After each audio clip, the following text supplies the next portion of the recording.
This map looks wild from a standpoint, but you really do have the ability to work to the sides. We have a suspended guild crate, which allows jumping across ladders to gain higher vantage points. And then you have this like indoor control room, which kind of like acts as a node for, enclosed areas, good for holding exits and entrances. Absolutely the case. Again, some of the keys as we see Simp's team run away with an 8-1 victory.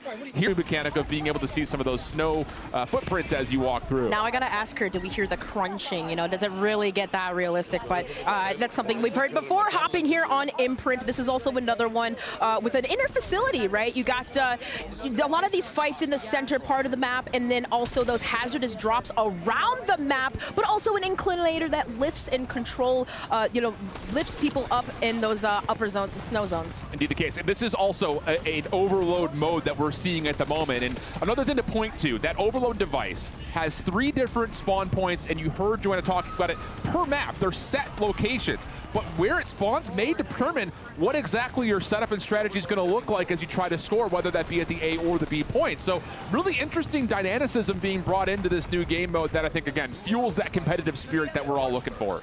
Yeah, indeed. And some of the spawn points and the fact that, again, that it does rotate around the map, it really kind of just allows you to set things up here. But an extra shout out here to Monster Energy, Unleash the Beast. Head to callofduty.com, monsterenergy.com, excuse me, to see how you can earn bonus in-game rewards. I'll tell you, I am a Monster fan, and I've been picking up that no sugar white Monster, and yep, there are still beta rewards being pushed onto those cans, so make sure you get you some immediately. Another one of those spots, again, that overload device. Some of you might be wondering, what happens if you fall off the map with the device? Well, there's no like cheese in terms of possession. It'll just pop right back up to where you fell off the map, so you don't have that stall tactic that can sometimes be used to give yourself a bit of a competitive advantage if you find yourself up like Stephanie's team currently is. Yeah, some of the players had a little play test of that and trying to throw it off the map and realize, okay, we can't get set up on reset. We have to play from this awkward position. So that really does force some of these players to, really rethink their strategies. Absolutely the case. So again, keep your eye on it. As that overload device, we also notice that as you either capture it or have it in possession, rather, I should say, or if the enemy does, an outline will reveal your position. So it's something, again, to kind of keep in mind in terms of what am I actually doing? Where am I going? How's my team setting up around me? That level of intel gathering is constantly there as you're playing off of the objective. So that's not unfamiliar, I think, for a lot of modes in the past that are possession-based objectives. So something to keep in mind as you experiment with this new competitive mode. You also see where exactly that next spawn point is going to be for the OBJ. So again, there's things to kind of keep in mind as you play. And as you continue to look further in towards the beta, make sure you shout out and take a look at Polaris, the official Call of Duty off-road vehicle partner.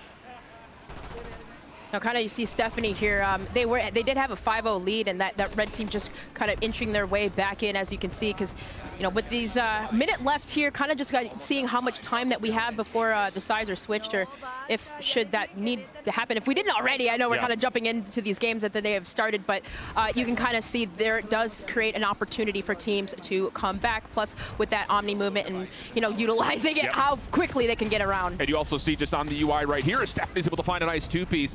That yellow outline revealing that, yep, she is indeed being hunted out. Can you get to the goal in time? Sure can. And another kill to go the way of Stephanie for a 6-2 edge in this particular game. Overload is looking solid. I'm loving it. Xfinity, if you are a partner or at least using them as a provider, Xfinity customers can get early access to the Black Ops 7 open beta. Let me say that again for those that may not have heard me. If you have Xfinity, you get early access to Black Ops 7. Make sure you go and sign up, though, at xfinity.com/rewards. Pointing out some of the extra perks, streaks, equipment that we're seeing in the game here. We do see, you notice in Overload, EMPs being utilized as well. A victory comes in for Stephanie and her squad, 6-2, but you've noticed that, right? EMPs being able to disrupt some of those